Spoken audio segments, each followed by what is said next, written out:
Okay, we're on page 51, second paragraph. This world of ours, we agnostics.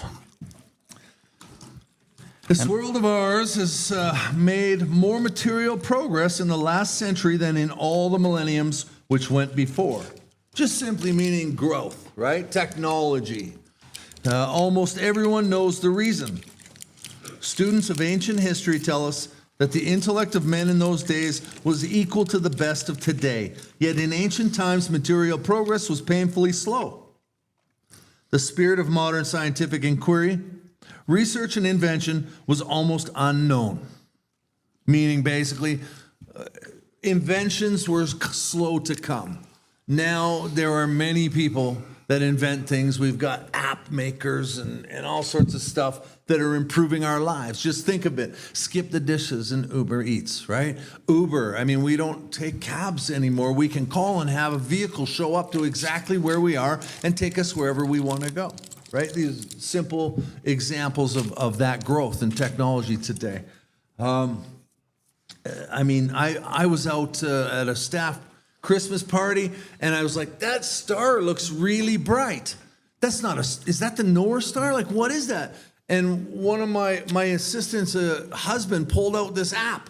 He's like, I've got an app for that. And he points his phone at the sky, and it's like, that's Saturn, Gord. I'm like, what? And he showed me, and it points out everything, and it labels all the stars and the planets, and it's very, very cool stuff, right? This is technology. But back in those days, that was very limited. Why?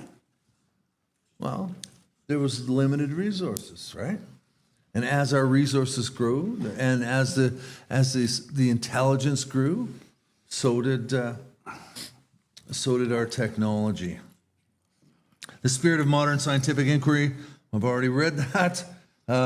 In the realm of the material, men's minds were fettered by superstition, tradition, and all sorts of fixed ideas. Some of the contemporaries of Columbus thought a round earth preposterous. Oddly enough, we've come full circle, and there's a lot of people in the world today that still think that. But, you know, we have ways of looking at those things on a much bigger level. Others came near putting Galileo to death for his astronomical heresies. We asked ourselves this: are not some of us just as biased and unreasonable about the realm of the spirit as were the ancients about the realm of the material? Even in the present century, American newspapers were afraid to print an account of the Wright brothers' first successful flight at Kitty Hawk. Had not all efforts at flight failed before? Did not Professor Langley's flying machine go to the bottom of the Potomac River? Was it not true that the best mathematical minds had proven man could never fly? Had not people said God had reserved this privilege to the birds? Only 30 years, it is funny, right? Only 30 years later, the conquest of the air was almost an old story, and airplane travel was in full swing. But in most fields, our generation has witnessed complete liberation of our thinking. Show any longshoreman a Sunday supplement describing a proposal to explore the moon by means of a rocket, and he will say, I bet they do it. Maybe not so long either. Is not our age characterized by the ease with which we discard old ideas for new, by the complete readiness with which we throw away the theory or gadget which does not work for something new which does? Or even throw away something that's perfectly good for something that's just newer. iPhones being a prime example. People are spending thousands and thousands of dollars on this stuff just to have the newest model. Why? Why can't we be happy with what we have? So, we're going to talk now about the step zero promises. And I love these. I learned that from these guys. Bill and Jesse taught me about the step zero promise. I just called them the bedevilments before, and they made me think about myself. I absolutely could relate to this before I found recovery. This is how I went about life. And then these guys said that's the step zero promises. I was like, man, that's pretty clever. That's pretty clever, right? Because it's before I found step one and surrendered to it and started gaining some hope in step two that there could be a power greater than me. We had to ask ourselves why we shouldn't apply to our human problems the same readiness to change our point of view. So what is that talking about? Well, first of all, it's talked about history and why things didn't get invented so often. And that's largely because what we believed was what we believed. And we weren't going to change our mind. The philosophy's like you can't teach an old dog a new trick, right? Through the years and through growth, and quite honestly, through learning that what we believed back then was wrong, we started gaining the ability to change our mind, to open our minds. But we still suffer from opening our minds to a God. Why? Because no one's ever been able to prove it exists. No one's been able to touch it, and feel it, show it in a picture or video, right? So, why shouldn't we apply the same thinking? We were having trouble with personal relationships. We couldn't control our emotional natures. We were a prey to misery and depression. We couldn't make a living. We had a feeling of uselessness. We were full of fear. We were unhappy. We couldn't seem to be of real help to other people. Was not a basic solution of these bedevilments more important than whether we should see newsreels of lunar flight? Of course it was. I often get sponsees that get very confused by that last sentence. Why are they talking about lunar flight when they just talked about how miserable my life is? And for me, it's as simple as this. When we look, and we've talked about this already in this chapter, just to remind you of last week, we talked about spiritual solution or blotting ourselves out to the bitter end. And this seemed to be an easy choice, but for us alcoholics, it's not. God? Not sure. You know, I'm not so sure. Not so sure I want to buy into that. But I'm going to die. Why is it so difficult for me to believe that all of you people told me that God saved your life and changed you on a root level? Yet I struggle to buy into a creator or a God or a higher power. I don't know. Maybe because I was prey to misery and depression and I like being sick. I don't know. But I think I'm going to stop there. I'm going to let you talk about this more. Okay. I'm not going to add much. I'm going to reiterate kind of what Gord was talking about. Like, I'm going to go halfway through the first full paragraph on 52. Sunday supplement describing a proposal to explore the moon by means of a rocket. And he will say, I bet they do it. Maybe not so long either. 15. Or 52. Sorry. Anyway, I'll start that over. Sunday supplement describing a proposal to explore the moon by means of a rocket. And he will say, I bet they do it. Maybe not so long either. Is not our age characterized by the ease which we discard old ideas for new ones? By the complete readiness which we throw away the theory or the gadget for which does not work for one that does? And yeah, this phone, you give me a phone these days and you tell me that it does this or it does that, I don't even fucking question it. I believe that this thing will scratch my back somehow, right? Start my car. It's going to do whatever you tell me it does, and I believe it. Maybe I don't know how to figure it out, but I'm going to believe it, right? And, but you tell me, oh, God's going to get you sober and give you a good life. It's like, whoa. Just like Gord said, whoa, I don't know about that.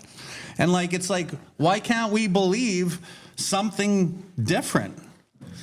Well, it kind of talks about that on page 51. The spirit of modern scientific inquiry, research, and invention was almost unknown. In the realm of the material, men's minds were fettered by superstition, tradition, and all sorts of fixed ideas.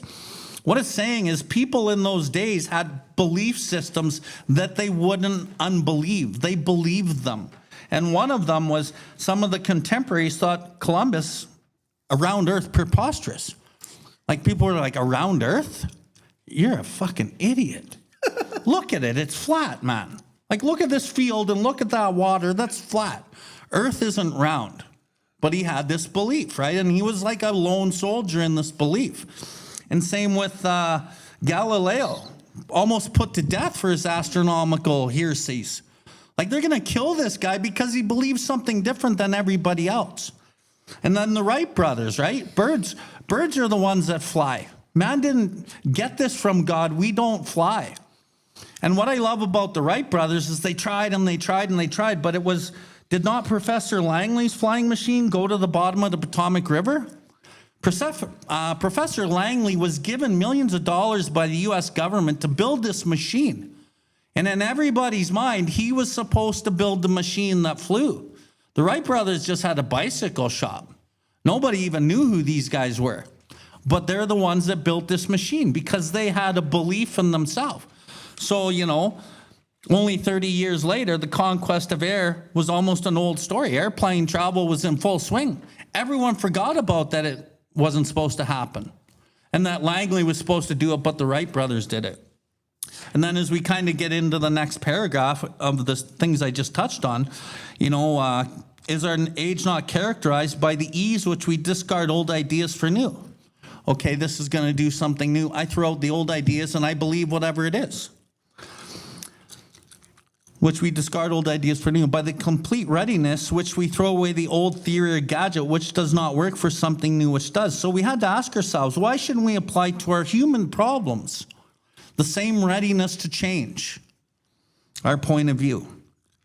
One, if you guys want to number these are very helpful numbers for you. And then I'm going to number them, and then I'm going to go back over them. I'm going to talk about them.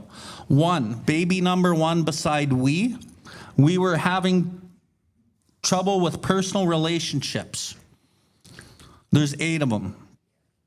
2, little baby 2, after relationships before we couldn't control our emotional natures. After natures, a baby 3, we were prey to misery and depression. After depression, a baby 4, we couldn't make a living.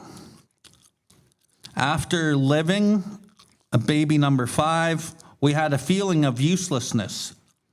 After uselessness, a baby 6, we were full of fear. After fear, a baby 7, we were unhappy. And then the last one, little baby number 8, before we couldn't seem to be of real help to other people. And when Gord started this off with the step 0 promises, these are promises that you're guaranteed to fucking come into recovery with. And when you look at the first one, right, we were having trouble with personal relationships. I guarantee every single one of you, when you came into recovery, had trouble with personal relationships. 2, you couldn't control your emotional natures. You were either you fly off the handle angry, or you cry, or you're in self-pity, or whatever it is, or it's all of them, right? And we have no control over those because we're actually powerless over that shit, right? 3, we were prey to misery and depression.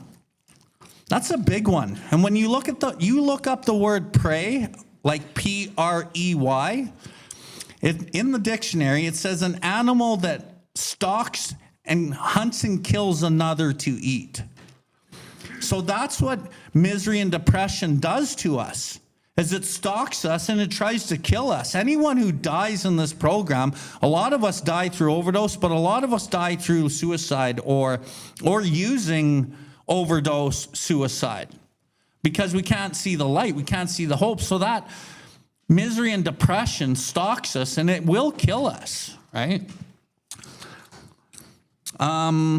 We couldn't seem to make a living. Now that's the one thing, that's the one out of these 8 that if you are able to make a living, you will discredit the other 7. Yeah. And you will not come here. You will not admit it. Chris is putting his thumbs up. He's laughing. How come, Chris? Yeah, that was the huge thing for me. I couldn't write until I was fully. But you were able to work. Right? Because you were a functioning alcoholic, right? Right. And like for these people that like are able to keep jobs and they still drink and they have families, they won't see themselves as alcoholic or addict. And they won't ever even come here. So they live an existence, you know, with their family or by themselves in life, and it's very like depressing. It's a very depressive existence to be able to make a living but be a full-blown alcoholic or addict and fucking not get any help. That's part of the reason I'm so grateful that I did burn it down so hard, because I was able to come here and find a way out. Couldn't make a living. We had a feeling of uselessness. I don't know anyone that comes here going, fuck, I feel useful. I feel so fucking good. Right? I've seen many people come into the program, and most people can't even look you in the fucking eye. They're burning laser beams of depression into the floor. Right? Billy would ask me, how you doing? I'd be like, yeah, I'm good. But we all knew that I wasn't doing well at all. Yeah, yeah, I remember very well. It's all a lie. And we were full of fear. We may not admit that when we get here because we don't understand to the degree that this book teaches us, but we are full of fear, and we were unhappy, and we couldn't seem to be a real help to other people. Those 8 step 0 promises are almost a guarantee that you had probably at least 7 of them, if not 8 of them, when you came here. And why I get you to number them and why we talk about them so much in this session is because this is like a barometer to tell you how you're doing in recovery. And in recovery, these can slowly come back. The result of living in selfishness, dishonesty, resentment, and fear, the result of being restless, irritable, discontent, the result of living in self, of which all of those descriptors are, this is the results. These are the symptoms. But then Gord had mentioned the guys that he works with don't like that last line. I've never liked it either. So I changed it. You're going to hear what I changed it to. They were unhappy. We couldn't seem to be of real help to other people. Was not a basic solution to these fucking problems more important than anything? Yeah, man. I don't want to live like that. I want to live the exact opposite of that. That is more important than anything. And when I change it to that, guys get it. But when I read it to the lunar flight, they're like, what the fuck? What are you talking about, right? dude? Yeah. But when I say, you know, isn't it more important than anything to not live that? They're like, yeah, man, I don't want that. But then the next paragraph becomes super important. When we saw others solve their problems by a simple reliance upon the spirit of the universe, we had to stop doubting the power of God. Anyone in here, come here because you had to, and then you saw other people and you had to stop doubting the power of God because you could see something working in them. Anyone? Okay, quite a few people. We had to stop doubting the power of God. Our ideas did not work, but the God idea did. So the Wright brothers' almost childish faith that they could build a machine which would fly was the mainspring of their accomplishment. Without that, nothing would have happened. We agnostics and atheists were sticking to the idea that self-sufficiency would solve our problems, when others showed us that God's sufficiency worked with them. We begin to feel like those who insisted the Wrights would never fly. Okay, logic. Okay, we're getting into like my favorite part of this We Agnostic stuff. Logic. It's great stuff. We like it. We still like it. It is not by chance that we've been given evidence, given the power to reason, to examine the evidence of our senses and to draw conclusions. That is one of man's magnificent attributes. We agnostically inclined would not feel satisfied with a proposal which does not lend itself to reasonable approach and interpretation. Hence, we are at pains to tell why we think our present faith is reasonable, why we think it more sane and logical to believe than to not believe, why we say our former thinking was soft and mushy when we threw up our hands in doubt and said, we don't know. When we became alcoholics, crushed by a self-imposed crisis we could no longer postpone or evade. We had to fearlessly face the proposition that either God is everything or he is nothing. God either is or he isn't. What is our choice to be? Arrived at this point, we were squarely confronted with the question of faith. We couldn't duck the issue anymore. Some of us had already walked far over the bridge of reason towards the desired shore of faith. The outlines and the promise of the new land had brought luster to tired eyes and fresh courage to flagging spirits. Friendly hands stretched out in welcome. We were grateful that reason had brought us so far, but somehow we couldn't quite step ashore. You want to remember that line. Somehow we couldn't quite step ashore. Perhaps we had been leaning too heavily on reason for that last mile, and we did not like to lose our support.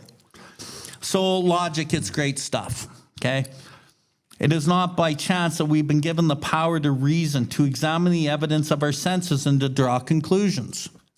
That is one of man's magnificent attributes. We agnostically inclined would not feel satisfied with a proposal which does not lend itself to reasonable approach and interpretation.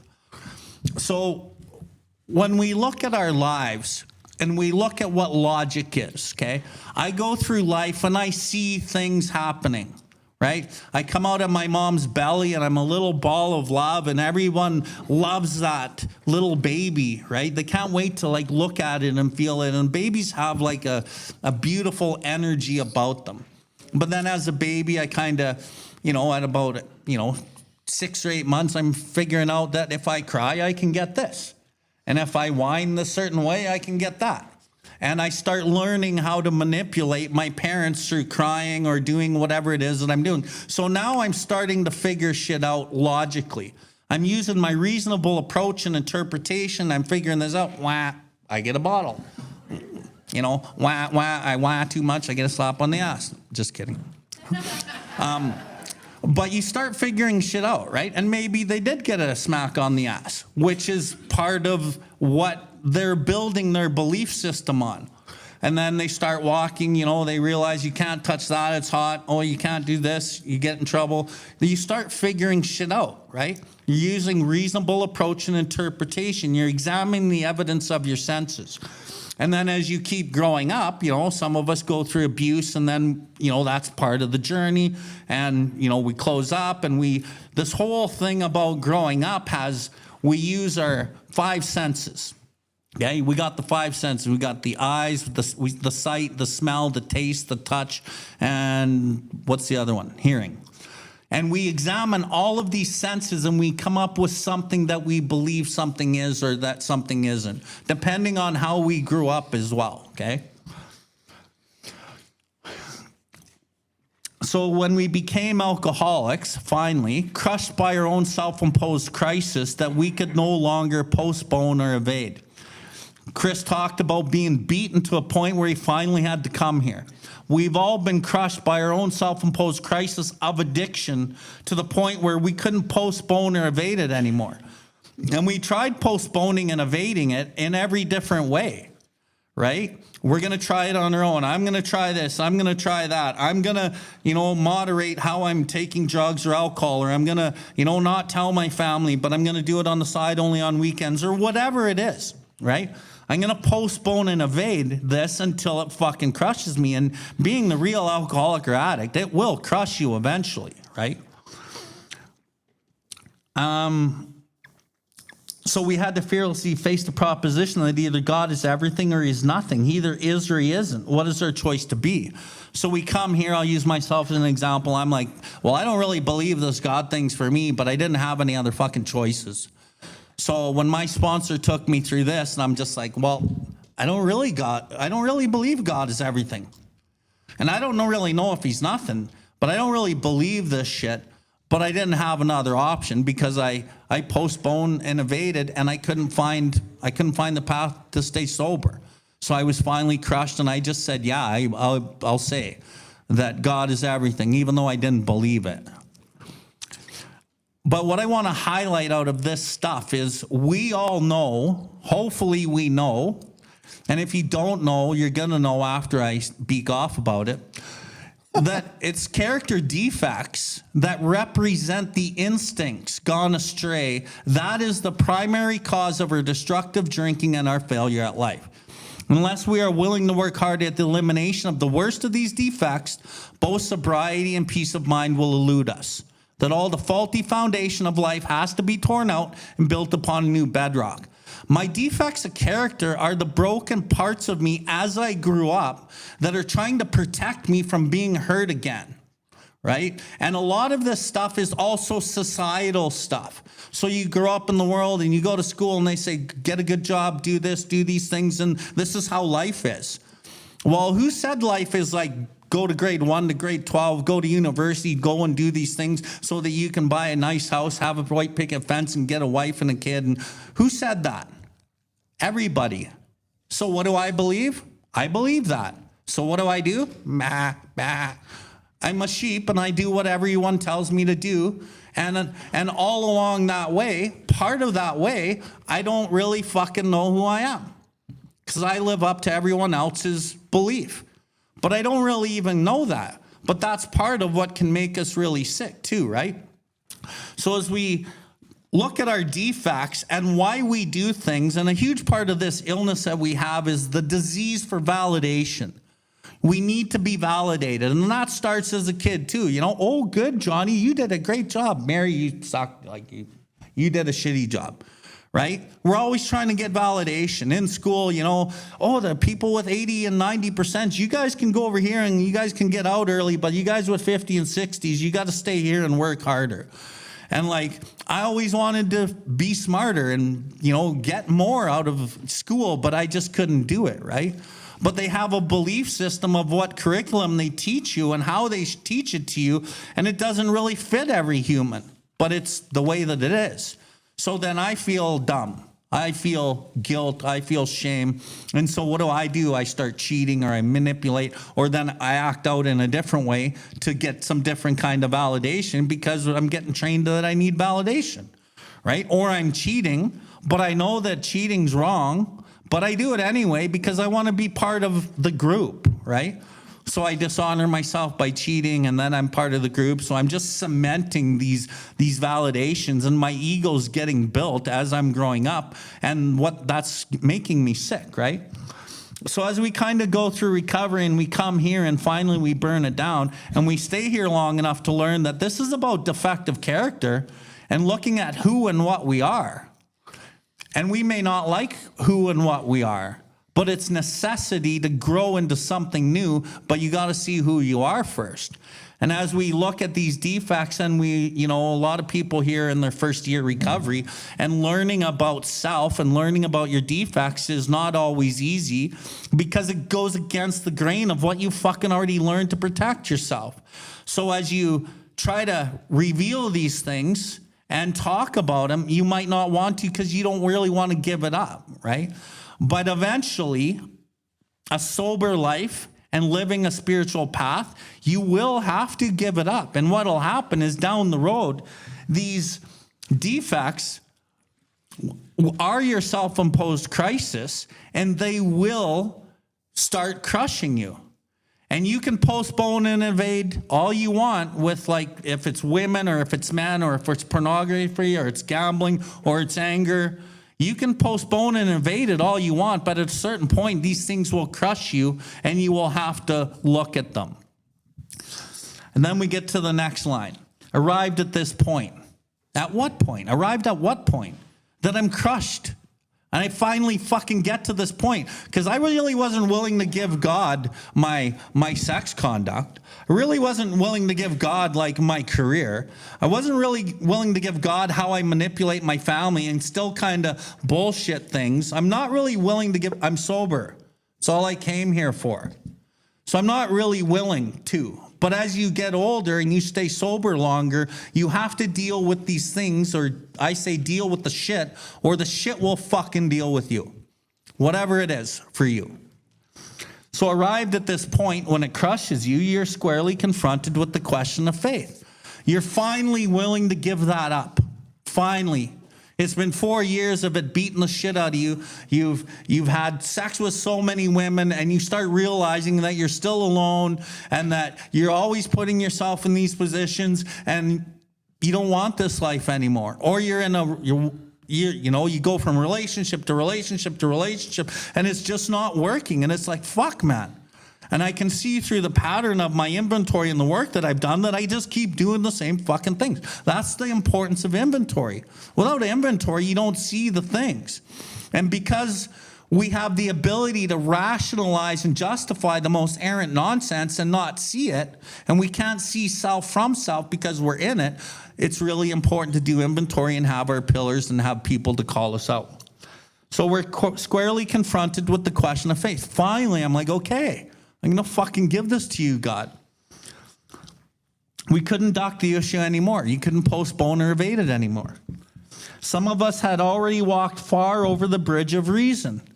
What does that mean? Well, it's the logic. I can see in my life with alcoholism and drug addiction, I can see that this is really fucking up my life. So I'm using reasonable approach and interpretation. I'm also using my family's reasonable approach and interpretation, and they're all telling me your drugs and alcohol is fucking up your life. And I can see it. So I'm looking at it all, and I'm like, okay, I'm living in a dumpster. I'm pretty sure this is fucking not good for me, right? Or I have no money, or I'm still stealing, or whatever. Flipping it to defective character. Okay, I've been through all these relationships. It's never getting better. I always fucking run, or I always fight, or I always do whatever it is through the patterns, right? You'll be able to see what it is. So we can't duck the issue anymore. Some of us had already walked far over the bridge of reason, meaning we see the evidence that logical approach and interpretation shows us. To the desired shore of faith. I want to change. The desired shore of faith is I want something fucking different. And the reason and the evidence of it shows me I need something different. And I want something different. I'm tired of living like that. The outlines and the promise of a new land. Bring luster to tired eyes and fresh courage to flagging spirits. And when we take this to the substance, alcohol or drugs, we can see when we first came here, the promise of the new land. Promise of me being sober. Promise of me having a new life. It brought luster to my tired eyes. It brought fresh courage to my flagging spirits. That guilt and shame and me burning laser beams of shame on the floor, I can start putting my head up a bit. People didn't want anything from me. They just wanted to love me, and they really believed that we'll love you until you can love yourself. I didn't believe that they were honest, but when I stuck around here enough, I started to feel that. So they're bringing like fresh courage to my flagging spirits, and all these things are changing. I'm starting to have a little bit different perspective with the human journey. Friendly hands stretched out in welcome. I love that line. It's like welcome. I try to welcome everyone I see that comes in here. If I don't know you, you'll probably see me and I'll come up to you and I'll say welcome, because that's what we do around here. Whenever I sponsor somebody, what I want them to do is go to meetings, find the newcomer, and just say welcome. Welcome. Hey, how's it going? That's it. Through welcome, and you can welcome somebody 5, 10, 15 times. And if their flagging spirits come up and their luster to their tired eyes comes up and a fucking good welcome, they might say, hey, how you doing? And then a conversation ensues. And then maybe one day down the road, maybe it's 20 meetings down, I can show you the ropes of this program if you want any help. Here's my number. Right? So the positive aspect of just saying welcome to somebody. And then people want to be seen. People get seen when you fucking see them. And all it takes, and Barb's a fucking magician at this shit. Barb makes people be seen, especially women. And that's such a gift. But we all have the gift, right? So I encourage us to say that to somebody new. Just say, hey, welcome, man. It's just so good to have you here.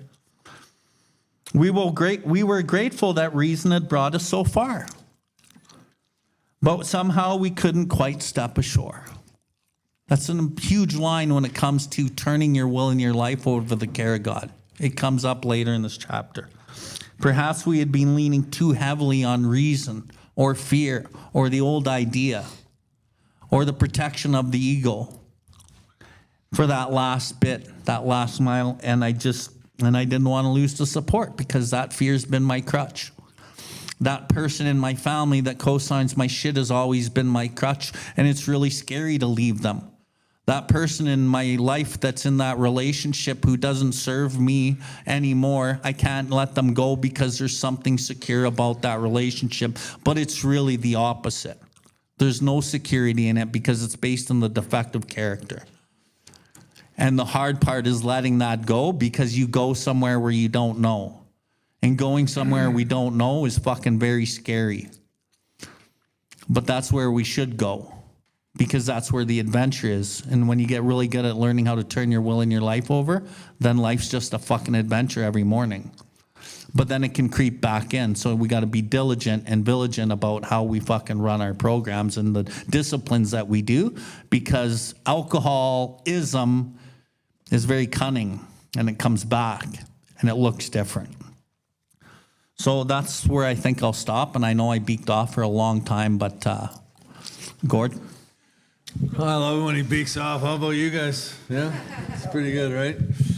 I don't have a lot to add. I just like to talk a little bit about the difference between, when you're sponsoring a guy who's new to when you're closer to the end of the steps, like when you're getting into 10, 11, and 12, right? Then things change through that mile. Like it seems like it can feel like a long journey, but sometimes it's quick. And there's a big difference for me from when I first came in here and I first started looking at this stuff, right? Like that we agnostics and atheists were sticking to the idea that self-sufficiency would solve all our problems. Like how often did I believe that I knew myself, that I could figure this out? Mm-hmm. Well, that delusion kept me suffering for a very, very long time. And here's a prime example of that. I was a guy who suffered from anxiety attacks after my dad died. And I don't know, but guys just didn't talk about that stuff for years. And it's nice to see that some guys are starting to talk about stuff, but we didn't talk about stuff because we felt weak. And I was suffering from really bad anxiety attacks after my dad died. And I didn't know what to do. And eventually, my wife talked me into going to a doctor, and I went and saw the doctor, and he prescribed this medication to me. I think it was called Paxil or something like that. And that may work for many people, but for me, it just made it really bad. It made it way worse, right? And it seemed like this hot rushes up my neck, and I was freaking out. I was out on the step of my house going, oh my God, I'm dying. And my wife would come and calm me down, and I hated it. So I went back to the doctor and I said, here's your dope. You keep that. That's not working for me. He's like, no, Gordy, it's okay. That's what it's all about. We got to find the one that works for you. And I'm like, no, I'm good. I know my body. I know my mind. I'll figure this out on my own. No, Gord, seriously, I'm a doctor. Like, trust me. No, I'm good. I know myself. And I spent the next 7 years, every time my heart started palpitating a little bit, I'd be like in a corner doing this, checking my pulse and counting it until I calmed down, right? Those are 7 years that I'll never get back. Because I thought that I was self-sufficient. I thought that I could figure this out. And quite honestly, I was afraid to feel those feelings on a magnified level again. That's how terrifying it was to me. So here I am with alcoholism and drug addiction, and I'm in a lot of pain. But man, I don't know who to trust yet. And you guys talk about God, and I've still got all these feelings from my childhood about God that those people tried to impress upon me, as we spoke about in this chapter last week. And that left a bad taste in my mouth. But eventually I had to start looking. And it goes on to say, when others showed us that God's sufficiency worked with them, it says we began to feel like those who had insisted the rice would never fly. But what that means is I started questioning my self-sufficiency. When all the people that I admired in these rooms started talking about their journey through the steps and finding a relationship with God, just as every single personal story in this book does, I had to start questioning my own sanity. I had to start questioning my thought process because whatever I was thinking wasn't working, and it was definitely working with all of you. Do you know what I'm saying? So I started questioning things, and I got to do that just going and talking to other alcoholics and addicts, right? And I love this next part. We still like it. It's not by chance we were given the power to reason. It's not by chance. To examine the evidence of our senses and to draw conclusions. We'll talk more about that later. Again, on page 85, it talks about it, which is the beginning of step 11, where we seek more God consciousness. We seek more to find God's will and act out in it. And it talks about every day is a day when we must carry the vision of God's will into all of our activities. How can I best serve thee? Thy will, not mine, be done. These are thoughts which must go with us constantly. We can exercise our willpower along this line all we wish. It's the proper use of the will. That's hard to explain later, too, to a new guy. But combined with this, it gets easier. The problem is at this point in the book, my use of the will is so exaggeratingly bad that I don't use it properly. I either over-accentuate or over-exaggerate, which turns it into defective character, like Bill was talking about, or I don't play it off enough, which is also a defective character. Mm-hmm. It's all defective character, which is what Bill's saying. So at this point, yeah, I was given the power to reason. Yes, I was given the ability to examine evidence in my senses and to draw conclusions, but unfortunately, I've misused those for so many years, they are no good to me right now. At this point in the book. It's not until later that it becomes effective again, right? Once I find that path, once I cross from reason to the shore of faith. Crushed by a self-imposed crisis, we could not postpone or evade. We had to fearlessly face the proposition that either God is everything or God is nothing. At this point, I'm out of options. So it should be an easy call, right? But why? Well, it wasn't. But I'll tell you something, today, even today, for me, I use that as a mantra to get me back in line, because even today, I get restless, irritable, and discontented. And that's the truth. I'm just being honest with you guys. I suffer. And I use this. God, a lot of you have probably heard me say this. I know my sponsees have heard it. God is everything or he is nothing. And that is simply me reminding myself that I don't know better. If I think that this shouldn't be happening, I have to remind myself that it's not up to me. And to quell my expectations and to rely on faith to get me through. Because that faith has always gotten me through. Like we talked about last week, when I look backwards in my life, I see where God got me through. But looking at the problems of today, that's not always easy. That's all I got to say. No, that's amazing. Let's have our 15-minute break and we'll be right back. We'll get back to the podcast in a second. The opinions expressed on this podcast are solely of the guest sharing or myself. We have no affiliation with any 12-step or recovery program. And if you do like our work, please consider visiting BILLWARDLIFE and supporting what we do. Now back to the podcast.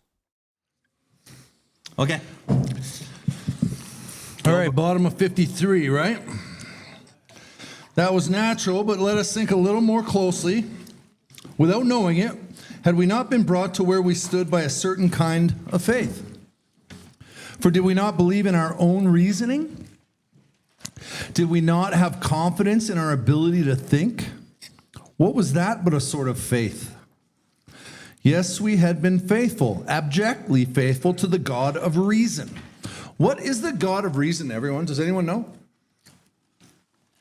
What are they applying? What's that? Ego, yeah. Our own, keywords there, yeah. Intellect. Intellect, yeah. Self, really, right? God of reason, our reason, like Bill talked about, was self. It was our own decision to protect ourselves, right? All right, so in one way or another, we discovered that faith had been involved all the time. We just, for a while, had faith in ourselves. We found, too, that we had been worshipers.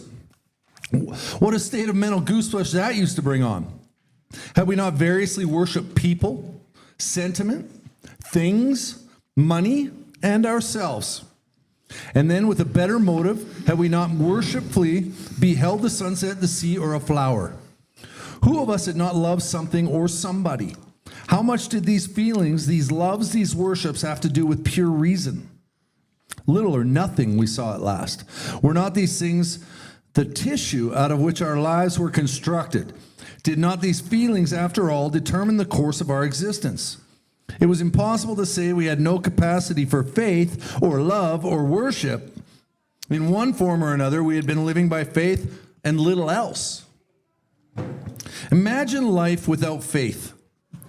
Were nothing left but pure reason, it wouldn't be life. But we believed in life. Of course we did. We cannot prove life in the sense that you can prove a straight line is the shortest distance between 2 points, yet there it was. Could we still say the whole thing was nothing but a mass of electrons created out of nothing, meaning nothing, whirling on to a destiny of nothingness? Of course we couldn't. The electrons themselves seem more intelligent than that. At least so said the chemist. Hence we saw that reason isn't everything. Neither is reason, as most of us use it, entirely dependable, though it emanate from our best minds. What about people who proved that man could never fly? Yet we had been seeing another kind of flight, a spiritual liberation. And from this world, people who rose above their problems. They said God made these things possible, and we only smiled. We had seen spiritual release, but liked to tell ourselves it wasn't true.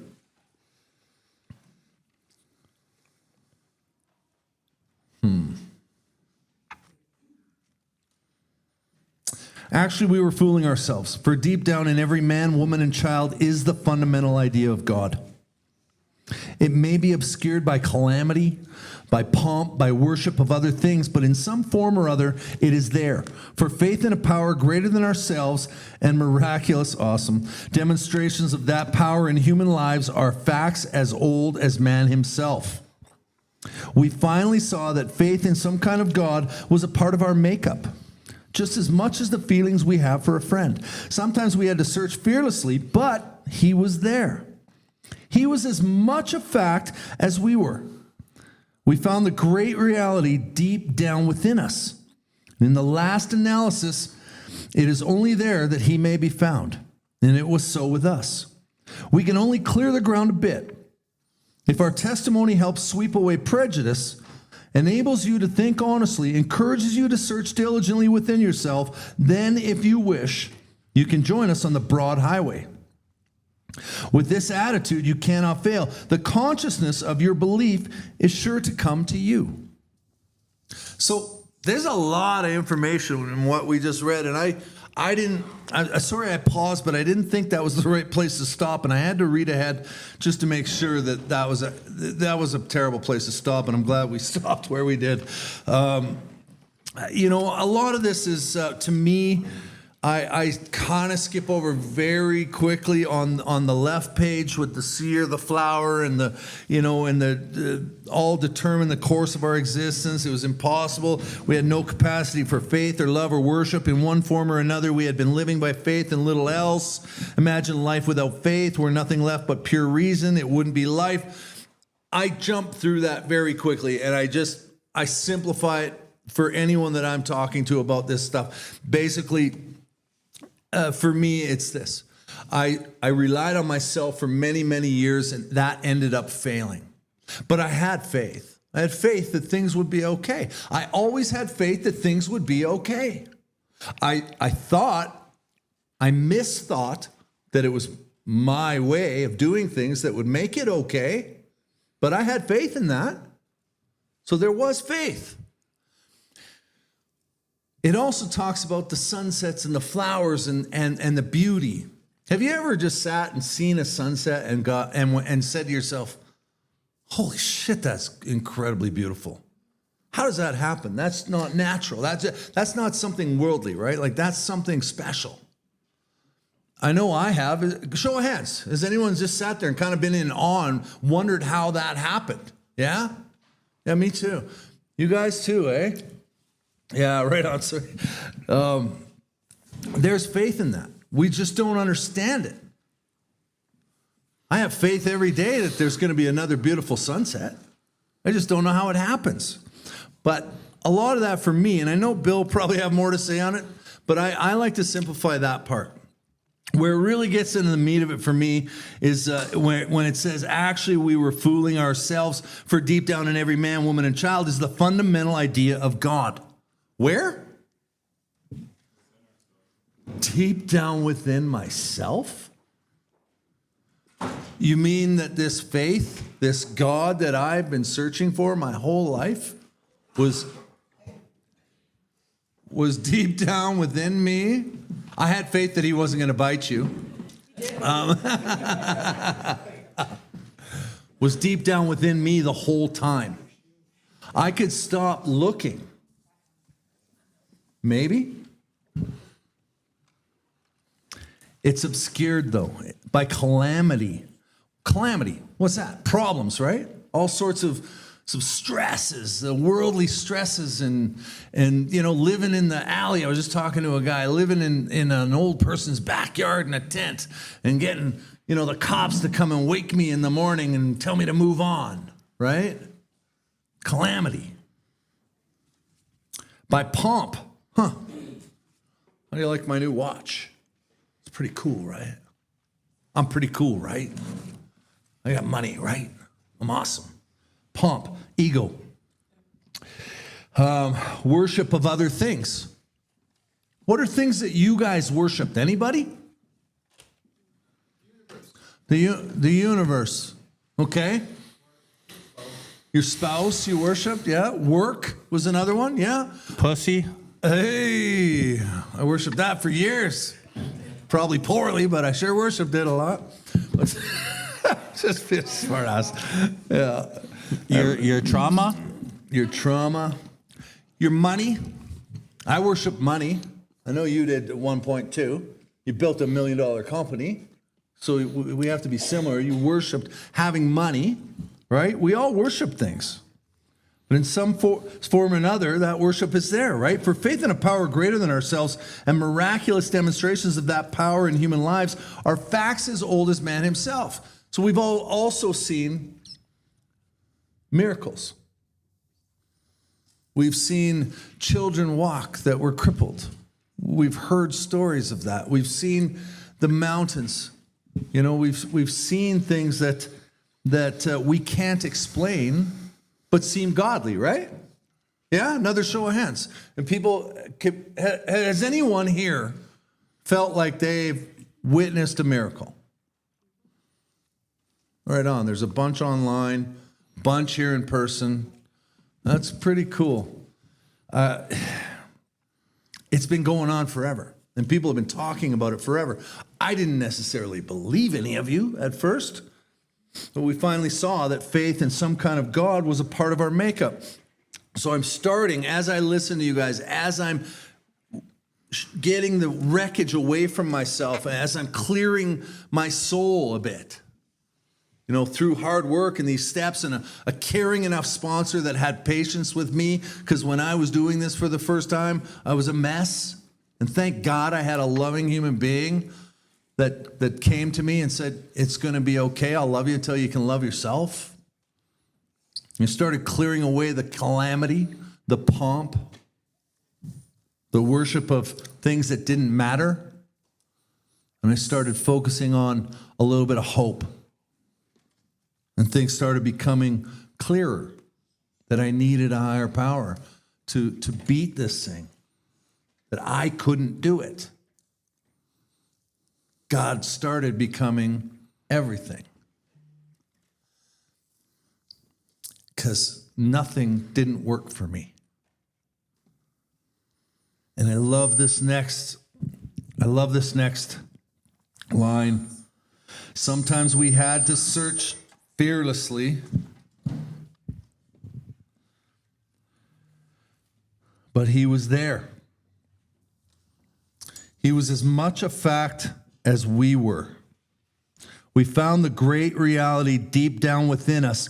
And in the last analysis, it is only there that he may be found. In the last analysis,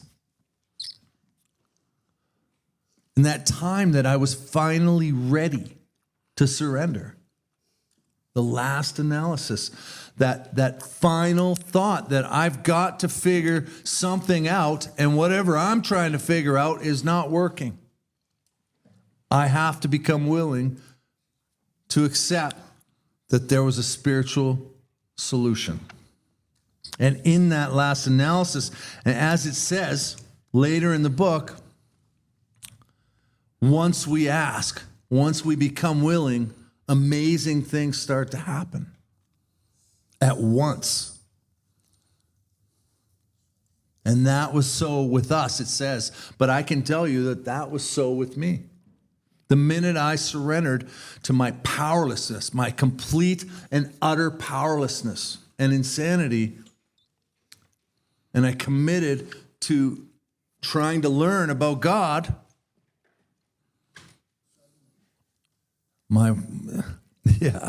suddenly my life started to change immediately.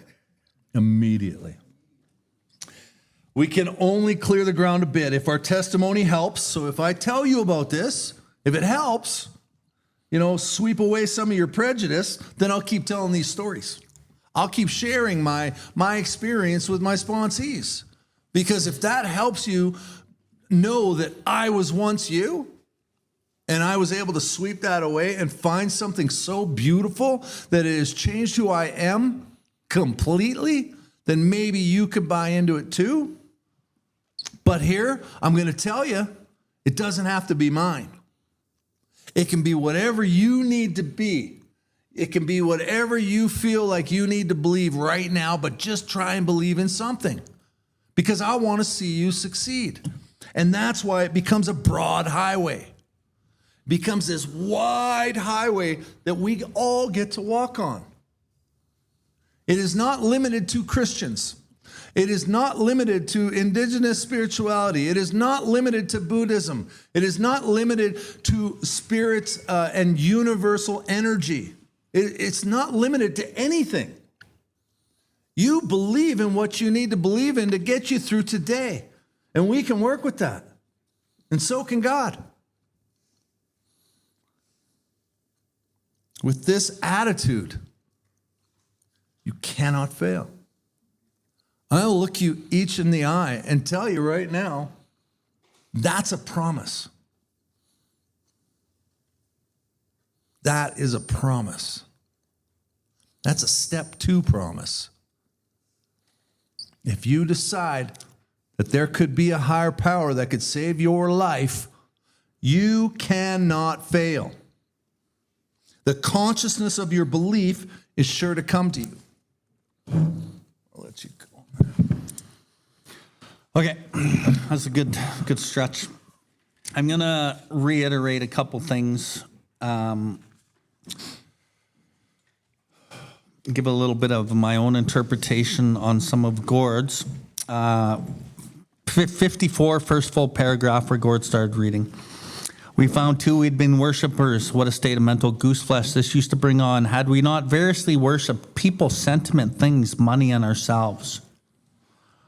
What is that? If you were, okay, I'm going to pick somebody. Archie, can you run that mic? Yeah. Anyone want to be my volunteer? Tommy. Right here. Tommy at the front. The other front. Dog's chasing you, scared. Okay, Tommy.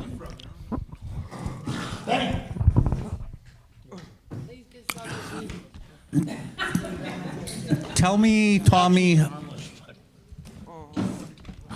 So when we look at this, it's like worship, right? Worship. And in Christianity, most of us have this idea that worship means church. You know, let's go worship. When you have a pie chart of your life and you cut it up and you see what takes up the biggest chunks of this pie chart, that's what you fucking worship. And so, Tommy, when we look at these examples that they gave us, did you worship people in your life? What kind of people? And eat that thing.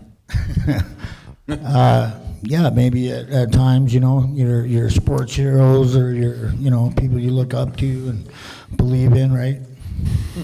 And maybe women. Oh yeah, for sure. The power of the pussy. Yeah.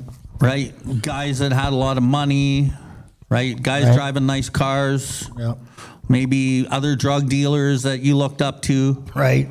Could be bike gangs.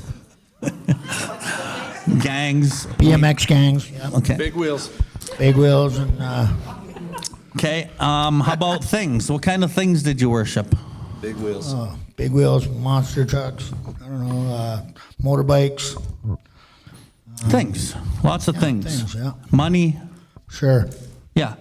And ourselves. Like Gord talked about pomp. We worship ourselves and our ego and, you know, who we think we are. But the most important out of this whole list is sentiment. Sentiment means idea. Like, it's an idea that you actually worship. Right? I was having a conversation at break about God. And every single thing in our lives is based on a conception, on an idea. Which is why it's so important to look at every single idea that you think you have. Like, a lot of us will look at, like, judgment. Let's say judgment. We hear about judgment a lot in recovery. And we're to look at judgment and then try to get rid of judgment because we think that it's bad, right? So we'll work hard on whatever the idea is that we think is bad, and we'll try to get rid of it. But what about the ideas that you think are good for you?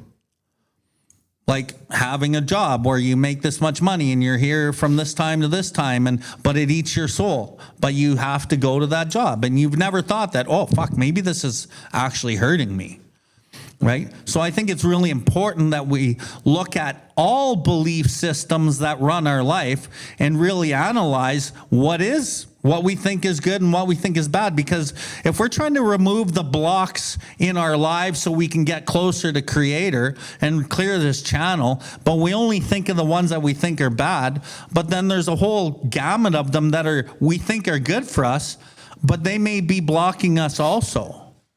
Which is why sometimes when we can examine the evidence of our senses, use reasonable approach and interpretation and go, I can't give this up. This is how I make my money and pay my rent and support my family.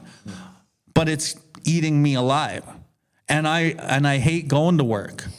Or maybe you're so comfortable at the one job, but you want to really do something else, but you're too afraid because you'll be unsecure. And so you won't go into the unknown. Like, it can be a whole gamut of different things. And when we look at these ideas, Tommy, you got that mic still?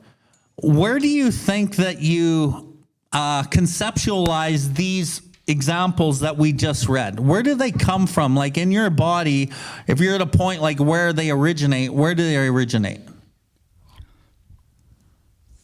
I don't know, in your heart, in your chest, No. in your brain. Your friend is bang on. Yep. They originate in your mind. They come from reasonable approach and interpretation. These are the things that we think are going to make us happy. These are the things that we think that we want, because these are the things that we've been presented through our whole life. Is the money, is the sentiment, is the people. These are the things that we gotta, it comes from logic, right? But when we read the next line, and then with a better motive, had we not worshipfully beheld that the sunset, the sea, or the flower, who of us had not loved something or somebody? How much did these feelings, these loves, these worship have to do with pure reason? The things that really make you want to live are the sunset, you know, the flower, the birds. Like when you make money to go do what?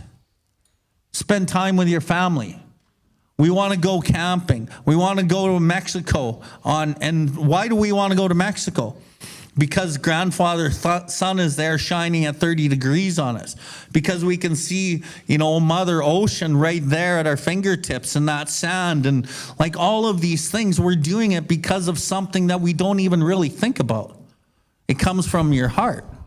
These are the things that are most important, right? How much did these feelings, these loves, these worship have to do with pure reason? Little or nothing. Your little dog, what's his name? Beaner? Benny. Benny? You love that fucking dog. Yeah. Prove it. Prove it.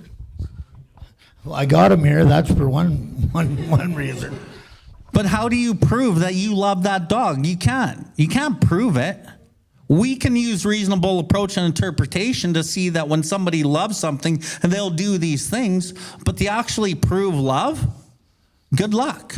How do I prove I love my daughter? I don't know. I don't know how to fucking articulate it. I don't know how to say the words. It's kind of funny that you say that because like I've had problems with his behavioral stuff and I've had to like punish him and stick him in, little doggy jail and stuff like that. And I really hate being mean to him. So after that period, I turn around and I'm like, so loving towards him and like, just trying to show him that I do actually love him, even though I have to discipline him. Right. You it's have hard to do. discipline him because the ideas and the sentiments that you believe make you have to want to discipline him. Right. But the reality is you don't. But if you don't, it probably makes your life unmanageable. Well, he needs to go to a meeting. Doggy meeting. But okay, Hello. we're not these Crackhead. things. We're not these things the tissue of which our life was constructed. Did not these feelings, love, after all, determine the course of our existence? When you're on your deathbed and somebody asks you, what's your regrets?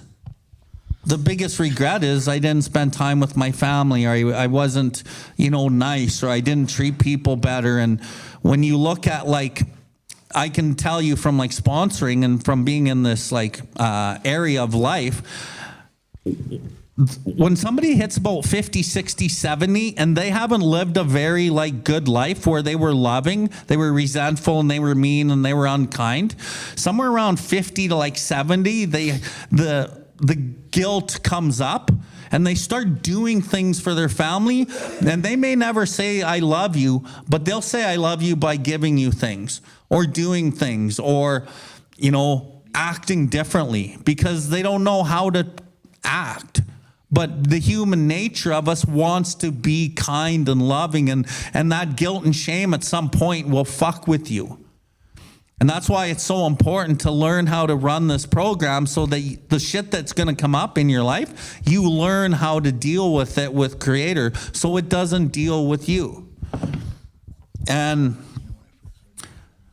the most important things in life are free, and they're all based in God. And I'm going to say God is love because that's what it says on the next page. And I'm going to go to the next page. Yet we've been seeing another kind of flight, a liberation from this world. People rose above their problems. They said God or love made these things possible, and we only smiled. We had seen a spiritual release, but like to tell ourselves it wasn't true. Actually, we were fooling ourselves, for deep down in every man, woman, and child is the fundamental idea of God. What's one word for what God is? Love. The fundamental idea of God is love. So instead of saying God, you can just say love. And with a lot of Christian people I sponsor, I won't even let them say God. I want them to say love. So when they pray in the morning, I say, don't pray to God. Pray to love and forgiveness. Why? Because the ego and the sentiments that the ego believes about the word God and the ideologies within Christianity, the ego attaches to them. And it doesn't know it. So the success that I've had by changing out the word God for love with a lot of people, it's unbelievable. Because when you say love, it just has a different subconscious hit. There's something different with the word love than God, right? But eventually I think the God word can be interchanged because it doesn't matter because you know.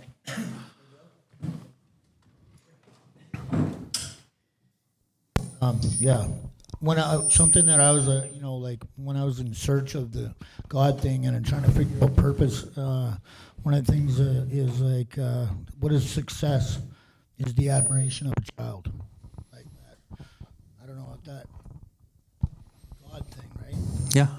It's not about ego. It's more about just being somebody that, they look up to or whatever, you know what I mean? Like Yeah. a good person, being somebody who's been there, who cares, who loves, but is successful, has the money, but not, doesn't live in ego. Roger. Yeah, I love that. Take that mic away from him.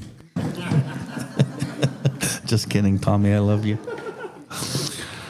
They said God made these things possible, and we only smiled. We had seen a spiritual release, but I already read that. Every man, woman, and child. The fundamental idea of God is within every one of us, right? It may be obscured. Obscured means blocked off. It means like if I put on like 20 pairs of these glasses, I can still see light, but I can't really see anything.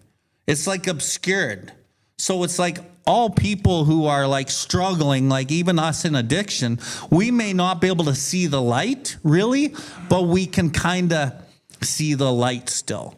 And when you have that little bit of hope as an addict and you come in here and it's black, you start seeing that little bit of hope, that little bit of light, and that's God. Hope is God, right? Because we want to die, but there's that one little part of you that wants to live. And that little light can shine so bright, but it has to start somewhere, right? And we're professionals in these programs with bringing that light out, right? But some people's ideas will keep that light fucking closed. Depending on who you're working with, they will keep the light closed because they're not willing to do what it takes and try to let go of old ideas and try something new. And like there's some people, and I was just working with one recently here, where I'm like, you cannot make one decision in your life. Don't make any decisions in your life because every decision you make takes you back to a fucking drink. Give your trust over to somebody who cares about you in the program that can guide you. And then they get sober for 10 days and fuck, I'm good. I'm going to run my life again. And that's like real, man. Like, not everyone's like that. There's a very few, but some just fucking can't do it, man. Obscured by calamity, pomp, and worship of other things. It's the pomp of self and it's the worship of other things on your pie chart that create the calamity. Calamity is like craziness, right? That's what calamity is. It's like all the chatter in your mind. Oh, I'm not worth it. I'm a piece of shit, or I'm better than everybody. Like all the chatter that we come up with in our mind comes from pomp and worship of other things. And we just talked about what do we worship. And I wanted to touch base on a quick thing in Bill's story on page 13, page 12 at the bottom. You don't have to flip there, but the real significance of my experience in the cathedral burst upon me. For a brief moment, I needed and wanted God. And we've all been there. There had been a humble willingness to have him with me. And he came. But soon his sense and his presence had been blotted out by worldly clamors, most of those within myself. Worldly means non-spiritual. It means the fear. Oh, my rent. Oh, this person I'm resentful. Oh, they're going to cheat on me. Oh, the fear, the fear, the fear. That stuff blots out the needing and wanting God, but they're within myself. These are the things that are blocking the fundamental idea of God in me. I'm designed to love and to work with Creator, but I'm conditioned to protect myself. So I put all these things on top of the love inside me. And these are the things we need to clear away. That's what we do here. For faith and a power greater than ourselves and miraculous demonstrations of that power in human lives are facts as old as man himself. We finally saw that faith in some kind of God was part of our makeup. It's part of us. Just as much as the feeling we have for a friend. Prove that love for a friend. Sometimes we had to search fearlessly. So anybody who's new in recovery, sometimes we have to fucking search fearlessly. It's not easy, man. But he is there. He was as much of a fact as we were. So God in me is as much of a fact as I think who I am, or my ego. Like, I think I'm real based on my life.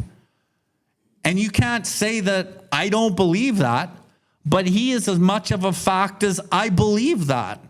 But maybe I don't see it yet. We found the great reality deep down within us. So it's deep down underneath all that stuff. That's where it is. When you think about the things that you love to do the most, that gives you the most gratitude in your life, they're things like giving a gift. They're things like helping somebody at a meeting. They're things like buying your wife something nice or treating her really kind.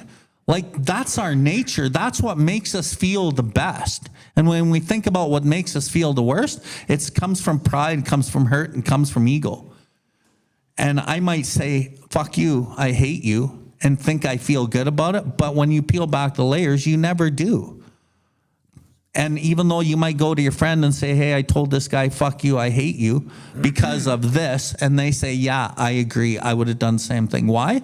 Because of reasonable approach and interpretation. Everybody's doing the same thing. Everybody navigates life the same way. Which is why I always say this is a fucking lonely road going this way. Because you're going to do things other people aren't doing. This is what we do. The fellowship of the Spirit. You will surely meet some of us as you trudge the road of happy destiny. But what do you got to do? You got to abandon yourself to God. You have to learn how to step from bridge to shore. You got to admit your faults in your fellows, clear away the wreckage of the past, and give freely of what you find. And you can join us on this fucking lonely road, this broad highway that's not that broad. It's pretty skinny, actually. And I know Gord said it was wide, but I really loved what he said about it being wide for all aspects of however you want to find it. That was fucking beautiful. But it's also in the same breath, it's a small road. So, and again, it was in the last analysis that he may be found. It was so within us. Last place you fucking look. Last place I looked for God was in me. I looked for God in money, and pussy, and fucking trucks. I would buy trucks because that gave me so much relief. But what I learned through my program and doing this, I was the truck. I was the truck. I didn't wear a watch. I was the watch. I didn't wear my clothes. I was the clothes. Like, my identity was based in who you thought I fucking was. And so I had to really undo those things. Part of my belief was my belief in not God. Fuck you. I'm the guy that doesn't believe in God. That's part of my identity. Don't call me native because I'm just a fucking regular person. That's part of my identity. Like, the construct of the ego to try to protect ourselves and the power of reasonable approach and interpretation and examining the evidence of our senses and how that fucking builds sentiment in what you believe, so fucking powerful. But is it true? No, not necessarily true. Is anything really true? Not really, right?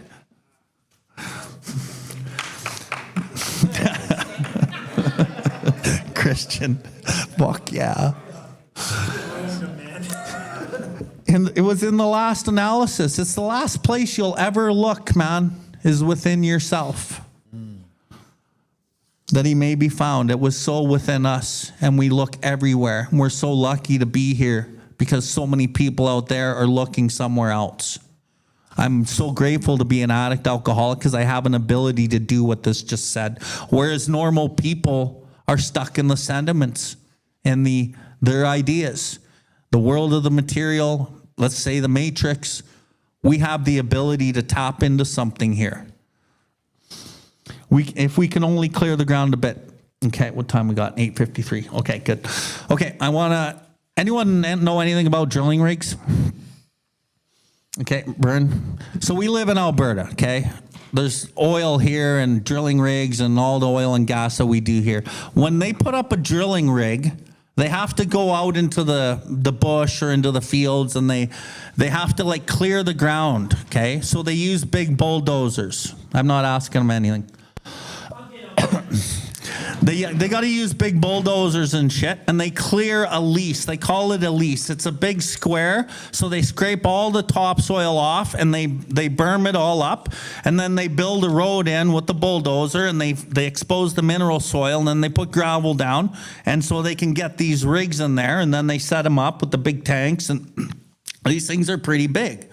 And so these things are, I don't know, how tall are they, Vern? So 90 feet if you got a triple, and then 60 feet if it's a double, and 30 feet if it's a single. And what they do is they have a drill stem on it. On the end of the drill stem, they have a bit. The bit is, anyone guess what they drill with? Diamonds. Why? It's the hardest material that we have on the planet. It's a resource that we get from God. What are they also going to drill for? They're drilling for natural gas, or they're drilling for oil. Also a natural resource that we have from God. And so they start drilling, and they're drilling. And when they put their money on the line to do these things, they don't stop. No matter what, once they start, they don't stop and pull the pin for nothing. They'll even put like slant rigs and go underneath the fucking lake to get that shit. They'll do whatever it takes to get that stuff, right? They'll say, Indians, you can have this land, but we're going to drill sideways under your land and take the oil, right? Whatever. They're going to get it, man, okay? And so my point is when they start drilling with these diamond bits, it cuts and it's fucking taking forever, and it's breaking through shale, and it's breaking through rock, and drill bits snap off, and then they wire line it, and they fish it out, they put a new bit, and they keep going, and they keep going, and they keep going, and finally they hit oil. But it might take a day, a month, week, a year to get some of these holes drilled, but they're not stopping. Why? Because they want what's in there, and they'll go to any length to get it, okay? Now I'm going to keep reading. If we can only clear the ground a bit, if our testimony helps sweep away prejudice, enables you to think honestly, encourages you to search diligently within yourself, then if you wish, you can join us on the broad highway. With this attitude, you cannot fail. The consciousness of your belief is sure to come to you. So this is what the program does. The program is the drilling rig that gets set up on you. And it starts drilling, and it starts cutting through resentments. And the drill bit is humility. Humility is the fucking humiliation and the pain, but it's really the desire to seek and do God's will. And as you start drilling, you start doing your step 4, and you're putting your resentments there. You're cutting through a whole bunch of layers of self, pain, defects, and ego. You get through another little bit of layer, and now you're hitting fear, and you're getting into your sex conduct. But eventually, boom, you hit, like the oil, you hit God. And you start clearing this channel. And once that oil or the natural gas starts flowing, it's almost like it's, in some senses, it's unlimited. And for us, God really is unlimited. So when we fucking tap into this process, and we really drill, and we go through whatever it takes, and we search fearlessly, then we can live what this says. But you got to search diligently. You got to think honestly. And the honesty that you think with now, it could probably change, because honesty is also a sentiment that you believe what honesty is. Whereas rigorous honesty means accurate. Accurate honesty, in the words of humans, comes through other people, and it comes through changing how you think about yourself. And then you will really get honest and accurate about who and what you are. And through that process of cutting, you'll see that you're not who you think you are.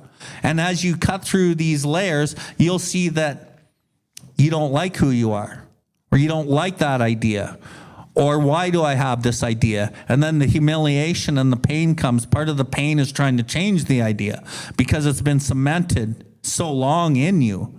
But you know it's not serving you, because you've started peeling back the layers over time of working this program.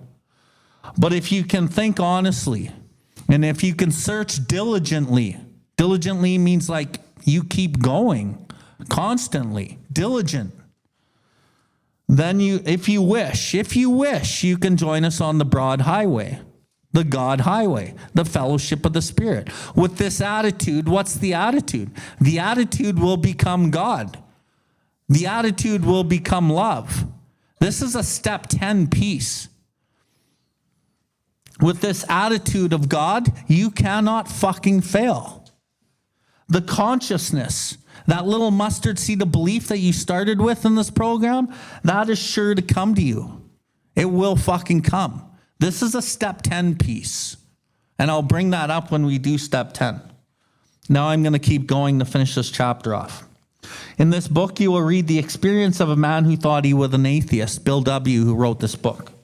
His story is so interesting that some of it should be told now. His change of heart was dramatic, convincing, and moving. Our friend was a minister's son. He attended church school where he became rebellious at what he thought an overdose of religious education. For years thereafter, he was dogged by trouble, frustration, business failure, insanity, fatal illness, suicide.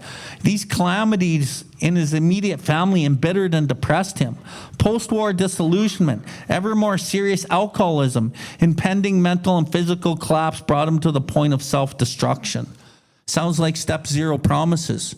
How did he get all these step 0 promises? Through his journey of life, using reasonable approach and interpretation and believing whatever it was he believed. One night when he was confined to a hospital, he was approached by an alcoholic. It was Ebby Thatcher, who'd known a spiritual experience because Ebby got sober before Bill. And part of Ebby's job as a stepped member was to go help somebody else. And he knew Bill W.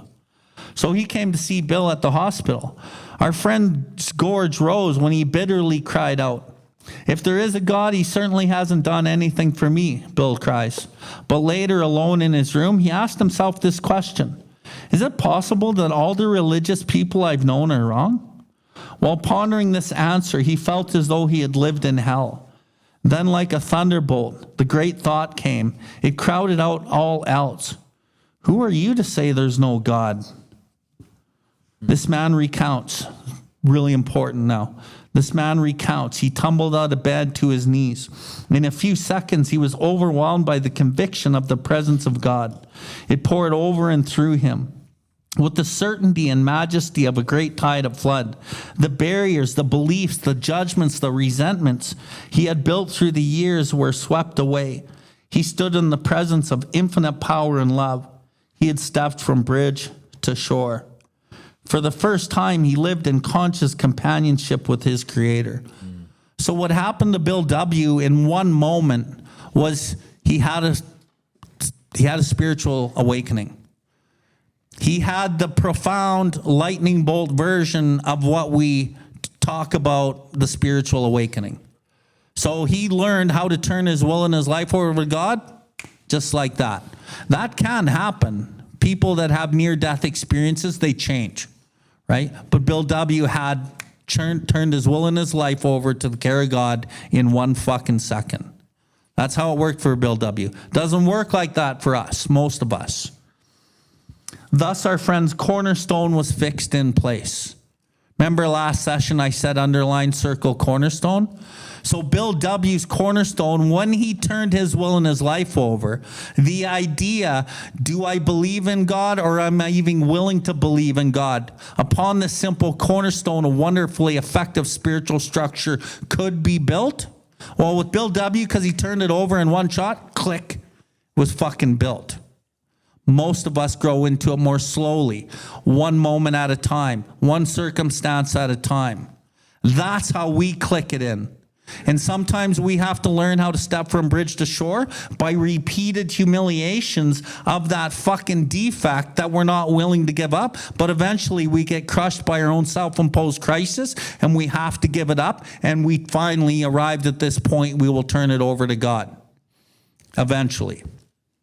Harder sometimes than others. Like the third year, and I told you about being with Bill and my financial status. And finally coming to terms after 3 years of recovery that I was trying to will it myself. I didn't realize it until that moment, but when I did, it came rushing in on me. I cried and I asked God to take over my life in that moment. It took a lot of time to get there, though. And he literally, in that week, he really surrendered to that. And because he resisted it, but he thought he was turning it over, God was theory in that part of his life. Until God became real and he stepped from bridge to shore, then he got what he tried to grasp and manipulate and take. God gave it to him. And that comes in relationships. That comes with your jobs. It comes in every aspect of your life. The lesson is there to learn. And until the lesson is learned, you don't get it. The beautiful thing about getting it is when you finally get it because you've let it go, you're a different person as a result of the letting go. So you respect it differently. And you know that it was God that gave it to you. So Gord had a different respect for work and things like that. So just a heads up, we will be going a little bit, it's 9:05, probably 10, 15 more minutes. But this last piece of this chapter is so fucking important. So do what you got to do. Thus our friend's cornerstone was fixed in place. No later vicissitude had shaken it. Vicissitude means no life's happenings. No later vicissitude. Nothing in life shook Bill's ability to turn his will and his life over. And when we go through life's happenings and it's shaking up our lives, if you can be like, what is God teaching me here? What am I needing to learn right here? And really bring that into your life, no later vicissitude can shake it. Because even though in that moment it doesn't maybe seem right, like Gord said, you can't connect the dots in your life now or in the future. That's self. But if you look back in your life and go, fuck, that's where God was. Thank you, God. That's how it works. If I start connecting too many dots in my future, I am trying to pry and manipulate what I want. It's not to say don't set a goal, but you have to go with the flow. Because that'll cause you alcoholism. His alcoholic problem, so now to the alcohol and substance. His alcoholic problem was taken the fuck away. That night, that very night years ago, Bill W. never fucking drank again. Why? Because he turned it over. We will get to this point also through learning step 10, because step 10 is where you learn how to turn it over. And one of the promises in step 10 is we recoil as from a hot flame. We haven't even sworn off. Why? Because step 10 is turning it over. And when you look at step 10 literature and this literature that I'm reading with you here right now, it's the exact same. It's just worded different. No one ever taught me that. I came to that myself through studying this literature over and over, working with sponsees, and then in my own life, I kind of put these dots together. That very night years ago, it disappeared. Except for a few brief moments of temptation, the drink has never returned. Because he recoils as from a hot flame. Why? Because he doesn't fucking need it. Why? Because he's turned his will and his life over to the care of God. And at such times, a great revulsion has risen up in him. Recoil. That will go the same with the defects. As you work on these spiritual components, you will recoil from that woman or that type of man or that anger or that lust or that judgment or that resentment. You'll start recoiling from the old behaviors and habits as from a hot flame. I don't want any of that. Fuck that. I don't want that shit anymore. But really, staying sober, I'm going to go to somebody new. In the first year, if you don't fucking stay sober and work this solid in your first year and be single and learn who you are, you'll fucking sell yourself out too early and you won't really fucking know what I'm talking about. So I always say it's really important to try to stay away from that stuff for the first year so that you can have not the 30% psychic change that feels like 100% psychic change because it's so different from how you did live. You can actually get 70% of the psychic change. And then when you're represented with the same scenario, you're like, fuck that, right? And you might resist that because you don't want that shit anymore. But down the road, you'll resist it because it's not even worth it. At first, it starts as, I don't want it because it's going to hurt me. But then eventually it'll be, I don't want it because it's going to hurt them. And when we talked earlier in the session about working the moral psychology, going from egoism to altruism, that's what we're actually doing. I'm going from ego to altruism to the point where I don't want to do it because it hurts you. And it's not like we're ever going to be perfect at what I'm talking about, because there's always desires that oppose the grace of God. So we're always going to be presented with an opportunity to set a cornerstone in place. The only problem is, are we willing to do that? Because we won't get what we want. I want that relationship. I want that job. I want that money. But if you can learn how to not take it the way that we usually do, you'll probably get it in a way that you never expected. But it'll be down the road once you've learned your lesson, and it'll look different and you'll respect it different because you're different as a result of that journey. Except for few brief moments of temptation, the thought of drink has never returned. At such times, a great revulsion has risen up in him. Seemingly, he could not drink even if he would. He couldn't drink even if he wanted to, because he doesn't want to. God has restored his sanity. What is this but a miracle of healing? Yet its elements are simple. Circumstances made him willing to believe. He humbly offered himself to his maker, then he knew. So God has restored his sanity in the drink. He was able to not pick up a drink ever again because God restored his sanity. But really, the sanity that we're restored to when we learn how to turn our will and our lives over that's the sanity. Because me running my life and selfish decisions in any aspect always places me in a position to be hurt. And I cause myself pain and usually others. So the real sanity is me learning how to turn my will and my life over. That's what the sanity really is. As a result of that sanity, I will never want to drink or use drugs again. What is this but a miracle of healing? Yet its elements are simple. Circumstances made him willing to believe. It's the circumstances that you encounter in life, if you're willing to believe, is the miracle of healing. So through each circumstance that you're presented with, which is step 10, is the circumstance by circumstance process. If you're willing to learn your lesson and turn it over in that moment and really not get what you want a lot of the times, you will get the miracle of healing. In the step 10, it says, watch for selfishness, dishonesty, resentment, and fear. Basically, what are you thinking? What are you feeling? And then it says, we ask God to remove it at once. Boom. It always says, go to God first. Then it says, talk to somebody immediately. Why? Because when I tell you my story and I listen to yours, then I begin to see the kinship between man and God. I am working with God as I talk with somebody else, and I'm getting re-guided by the person I'm talking to, and I see shit because I'm getting rigorously honest, and it's getting accurate, and then I can fucking see the truth. And I get restored to sanity. And then I resolutely turn my thoughts to someone I can help. I don't get what I want. I don't need to self-willed principles into my life, because the result out of that is principles. I don't have to fucking self-will nothing.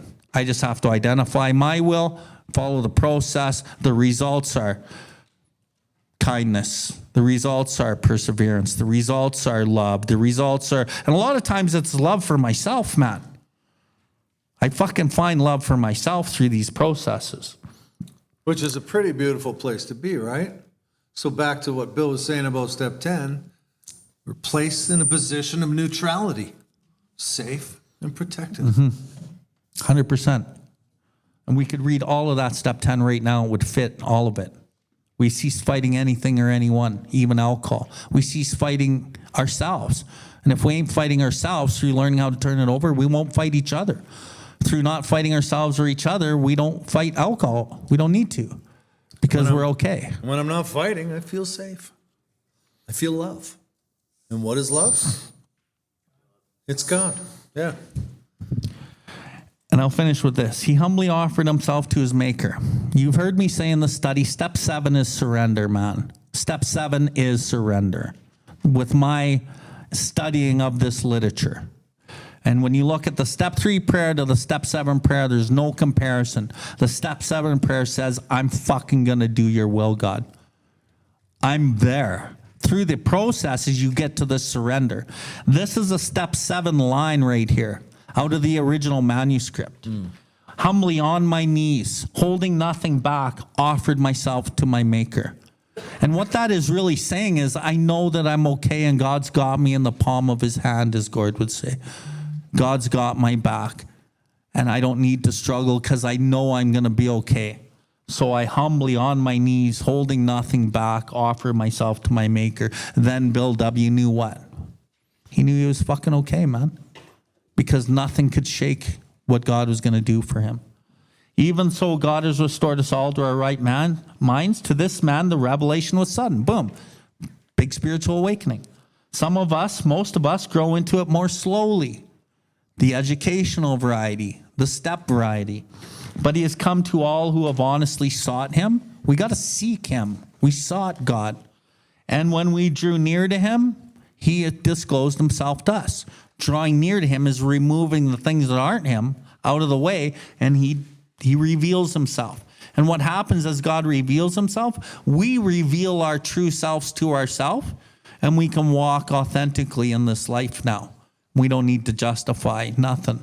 And we are servants because that's how we're wired. That's all I got. Sorry to take so much time, Gord. No, So that's Gord's cool. going to finish it off. Yeah, and I don't have a lot to say because that pretty much covered it, right? But I will tell you a story because you just reminded me of that story, and I think that's a great way to close.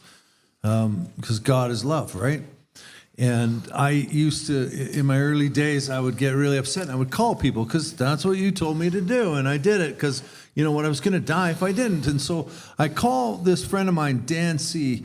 And Dan is just a really gentle man, and he's a really, really good guy. And he used to say, "Oh, don't worry, Gordy, you're in the palm of God." And I'd feel really nice and warm and fuzzy, and that'd be enough. I'd be like, "Oh, thanks, Dan. I'm in the palm of God. That sounds really cool."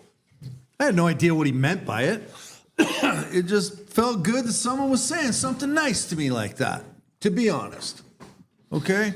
And then my daughter had borrowed my wife's vehicle, a vehicle that I had to replace because in a crack-induced night, I'd smashed her other car up, and I had to get a loan to get her a new car early in recovery. I didn't have any money. I was paying back people. And my daughter gets in an accident. And I knew she was okay, but I didn't know what was going on. Like, the car's a write-off. Like, I don't have money. Like, what are we going to do? And I started panicking. So I called Dan because Dan was always a good guy to call, you know. He was gonna help. And Dan said, "Oh, don't worry, Gord. You're in the palm of God." And I said, "Okay, that's great, Dan, but I'm going to need a little bit more than that." Did you not hear me? I'm freaking out here, and I need you to explain that to me. And he very calmly said, "Okay, Gord, I'm going to explain to you exactly. I'm glad that you finally asked me, because I'm going to explain to you exactly what I mean when I say that." He said, "I want you to envision an all-powerful God." He said, "Doesn't matter what you think it is. It could be that giant bearded guy that's bigger than the planet." And that's kind of how I thought it through. And he's like, "And you see, that's like just a giant God, right?" And I said, "Yeah, I can see something." He's like, "Okay, now look at that giant hand that God has. If God is everything and he's all powerful and huge, and then you're like a little grain of sand, and you're in the palm of God. Right? Now I want you to picture God setting you down in this situation with your daughter. How do you think he'd have you show up? Worried, stressed out, freaking out, or loving, supportful, caring? And then I calmed down. And I was able to see what he meant. And all he meant was try and do all things with love. Because if God is love, that's how he wants you to show up, man. That's what we're talking about here. Thanks so much, you guys. It's been a really great night. Fuck yeah, it has.